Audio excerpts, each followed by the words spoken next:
咁今日咧就係要嚟同你講解呢個 Smart Target 嘅一個課題啦。係嘅。咁啊，即係其實點解我要特登去同你講呢樣嘢咧？咁一來就係我哋小組嘅好多時候我見到啲目標都好唔清晰、好唔明確啊。咁我都見到好多教練都有俾一啲 comments 大家啦。咁然後我就今日想試下自己訓練下自己，同大家講解一下呢個 Smart Objective 啦。咁啊，大家可以聽下睇下會唔會有得着嘅。咁其實 Smart Objective 點解我會咁特別講？因為我首先點解要 set 目標呢樣嘢先？你覺得？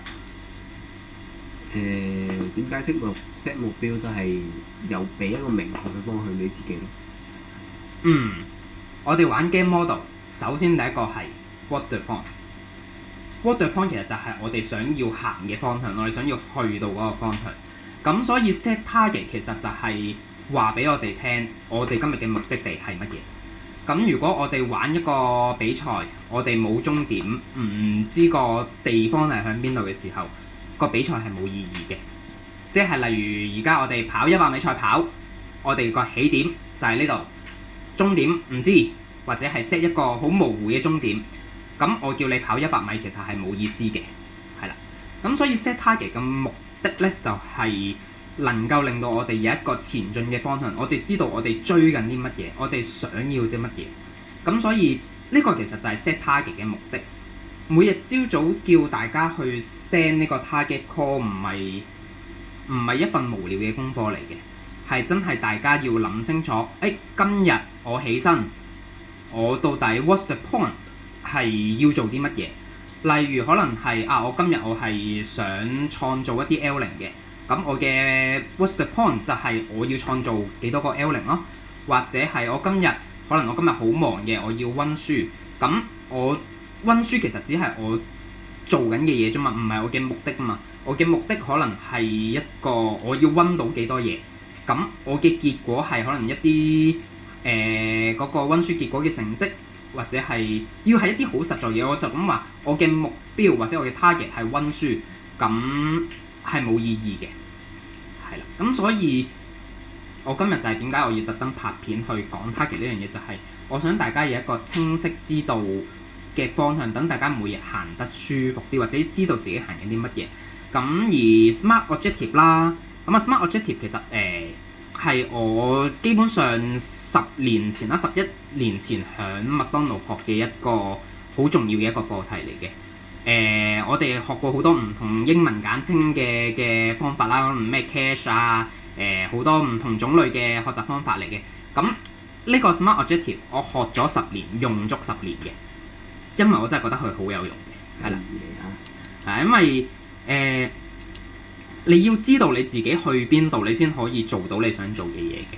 咁Smart Objective 啦，佢其實就係講緊我哋設定目標嘅叫做5個原則啦。分別就係 specific 啦，佢係一個明確嘅。跟住就係一個 measurable 啦，佢係可以衡量嘅，可以數到嘅。achievable 啦 ，achievable 係講緊可以達到嘅。咁同一時間我亦都覺得可以達到之餘咧，我仲加多咗個就係 achievable 係要代表佢係要具有挑戰性嘅，係啦，而唔係啲必然可以做到嘅。即係例如用翻啱啱嗰個，我今日嘅 target 係温書，我今日嘅 target 係食飯。咁呢一個唔係一個 target，因為你係本身一定會做嘅事情，係冇挑戰性嘅，係啦。咁所以係可達到啊，因為我食個飯就已經可以完成到呢個 target 啊嘛。咁所以係可達到之餘，仲要係具挑戰性嘅。realistic 啦，咁佢其實就係同 specific 係有啲似嘅。佢係要切實可行嘅，即係好實在嘅一樣嘢嚟嘅。或者我會用佢第二個名就係 reasonable 啦 ，reasonable 係合理嘅，係啦，呢個 target 係合理嘅。仲有最後一個啦，T 係 time bound 啦，佢係有時間限制嘅。我哋好多時候朝早嘅 target call 其實就係講緊今日內要發生嘅事咁樣啦。我可以再逐個咁去講啲少少嘅。specific 啦，明確啦，點樣為之明確咧？其實你覺得點樣為之明確啊？夠具體咯，夠具體。係嗱，咁specific 咧，佢係要好清楚表達你想做緊啲乜嘢嘅，即係啱啱咁講我嘅 target 係温書，即係温書到底係温成點樣嘅一個狀態咧？即係你嘅 target 如果係温書嘅話，你到底係想要做到啲咩狀態咧？你係想要有個乜嘢嘅目的咧？就係 what's the point？你係要好明確，你有個 what's the point？我嘅目的，我嘅終點係喺邊度？即係例如咁樣啦，就寫温書，但係當係温產品，咁就係話要温到呢個產品滾瓜爛熟為止。咁呢個算唔算係明確咧？係明確咗咯，即係佢係要一個明確嘅，係啦。有好多種嘅，即係你啱啱講温書就係、我温書本身好闊嘅，我係温緊 paper 5。再窄啲嘅，我係温緊 paper 5係 for 我乜嘢我最唔熟嘅產品，越明確就係越能夠表達到你今日嘅 what's the point， 我今日嘅目標目的地係喺邊度。咁呢個係第一個啦 ，specific 嘅明確嘅。跟住 measurable 係可數嘅，係啦。咁可數嘅點解要有一個可數嘅咧？即係例如你嘅 target 係温書。係啦，我又用温書嚟做例子啦。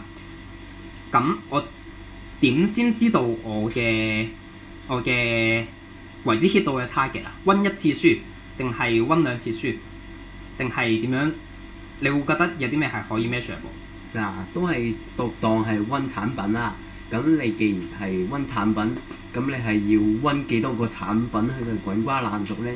譬如你係温危疾嘅，温嗰啲投資商連單嘅。咁你就咪話温2個產品温到滾瓜爛熟，咁呢啲咪就算係可塑性咯，係咪啊？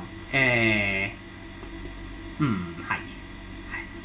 咁呢個可塑性呢個可以係嘅，但係其實我更加想帶出嘅就係我温書，例如我要做 past paper， 我要個合格線係6成以上，係啦，或者5成以上。我數到出嚟嘅，我真係剔咗幾多個題目，我係合格咗5成，或者好似我今日嘅 target，我係見 L0 順利，我見到好多同學都寫，好多 buddies 都寫 L0 順利。L0 順利數唔數到出嚟嘅？數唔到啊！咁有啲咩係數到咧 ？PC 啦，滿意度啦，即係我以前做 target 嘅時候，我想令到啲顧客開心。咁我點樣可以 measurable 咧？就係顧客表現評分達